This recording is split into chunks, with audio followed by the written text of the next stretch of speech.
झालेल्या आहेत आणि आमच्या अध्यक्षांनी स्थानिक पातळीवर निर्णय घ्यायला आम्हाला अधिकार दिलेले आहेत. त्याप्रमाणे राष्ट्रवादीबरोबर आणि शिवसेनेबरोबरही माझा काल प्रकाश आंबेडकर साहेबसुद्धा आमच्याबरोबर जॉईन झालेत, वंचित जॉईन झालेत.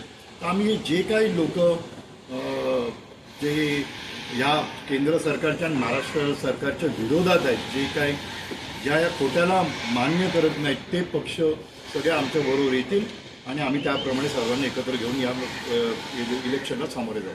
पहिलीच निवडणूक आहे की 4 प्रभागाचा एक प्रभाग म्हणजे 4 वॉर्डांचा एक प्रभाग झाला आहे. तर यामध्ये आता तुमच्यावरती कोणती जबाबदारी आहे की कशा पद्धतीने तुम्ही उमेदवारांना हे करणार? नक्कीच प्रभाग पद्धती ही नव्या मुंबईमध्ये पहिल्यांदाच होऊ घातलेली आहे.